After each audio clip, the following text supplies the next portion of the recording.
നമസ്കാരം. ഇസ്രായേലിനെതിരെ വീണ്ടും ഭീഷണി മുഴക്കി ഇസ്ലാമിക് റവല്യൂഷണറി ഗാർഡ് കോർപ്സ് അതായത് IRGC സീനിയർ ഡെപ്യൂട്ടി കമാൻഡറായ അലി ഫദാവി എത്തിയിരിക്കുകയാണ്. ഓപ്പറേഷൻ ടു പ്രോമിസ് 3 യുദ്ധ നടപടികൾ ശരിയായ സമയത്ത് നടക്കുമെന്ന് ഫദാവി ഭീഷണിപ്പെടുത്തിയെന്ന് ഇറാൻ ഇന്റർനാഷണൽ തിങ്കളാഴ്ച റിപ്പോർട്ട് ചെയ്തിട്ടുണ്ടായിരുന്നു. കഴിഞ്ഞ വർഷം ഏപ്രിൽ ഒക്ടോബർ മാസങ്ങളിൽ ഇറാൻ ഇസ്രായേലിന് നേരെ മിസൈലുകൾ പ്രയോഗിച്ചിട്ടുണ്ടായിരുന്നു. എന്നാൽ ഇസ്രായേലിന്റെ അയൺ ഡോം പ്രതിരോധ സംവിധാനം 90% മിസൈലുകളും ആകാശത്തേക്ക് വെച്ച് നശിപ്പിച്ചു.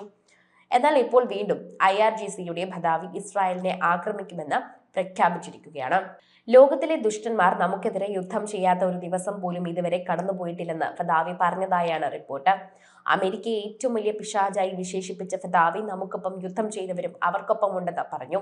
ഇറാന്റെ സ്ഥാപകനായ ആയത്തുള്ള റുഹുൽ ഹൊമേനിയാണ് 1979 നവംബർ 5 അമേരിക്കയെ ഏറ്റവും വലിയ പിശാചും മുറിവേറ്റ പാമ്പുമാണെന്ന് ആദ്യമായി വിശേഷിപ്പിച്ചത്. അതേസമയം ഇറാൻ ഇപ്പോൾ ഒരു യുദ്ധം തുടങ്ങാൻ ധൈര്യപ്പെടുന്നുണ്ടെന്ന് പരിശോധിച്ചാൽ തന്നെ നിരവധി കാര്യങ്ങൾ മനസ്സിലാക്കാൻ സാധിക്കുമെന്നും കൂട്ടിച്ചേർക്കുന്നുണ്ട്. ഇറാൻ ഒരു ആണവ ബോംബ് സ്വന്തമാക്കാൻ ആഗ്രഹിക്കുന്നുവെന്നത് ശ്രദ്ധേയമാണ്. എന്നാൽ അമേരിക്കയും ഇസ്രായേലും ഒരു ഇസ്ലാമിക രാജ്യത്തിന് ആണവ ബോംബ് പോലുള്ള മാരകമായ ബോംബ് ഉണ്ടാക്കാൻ ആഗ്രഹിക്കുന്നില്ല. അവർ അതിനെ തടയാൻ നിരന്തരം ശ്രമിക്കുന്നുമുണ്ട്. അമേരിക്ക ഇറാന് മേൽ ഒന്നിനു പുറകെ ഒന്നായി ഉപരോധങ്ങൾ ഏർപ്പെടുത്തുകയാണ്. എന്നാൽ സമാധാനത്തിന്റെ വഴിയെന്നോണം ഇറാനെ ആക്രമിക്കുന്നതിനെ കുറിച്ചുള്ള തന്റെ പ്രസ്താവനയിൽ നിന്ന് പ്രസിഡന്റ് ഡൊണാൾഡ് ട്രംപ് അടുത്തിടെ ഏറെ പിന്നോട്ട് പോയിരുന്നു. ഇറാനിൽ ബോംബിട്ട് നിരപരാധികളെ കൊല്ലാൻ ഞങ്ങൾ ആഗ്രഹിക്കുന്നില്ല എന്ന് അദ്ദേഹം പറഞ്ഞു. ആണവ ബോംബ് സ്വന്തമാക്കാനുള്ള പിടിവാശി ഇറാൻ ഉപേക്ഷിക്കണമെന്നും ആഗ്രഹിക്കുന്നു. ഇതിനായി ഞങ്ങൾ ചർച്ചകൾ നടത്തും.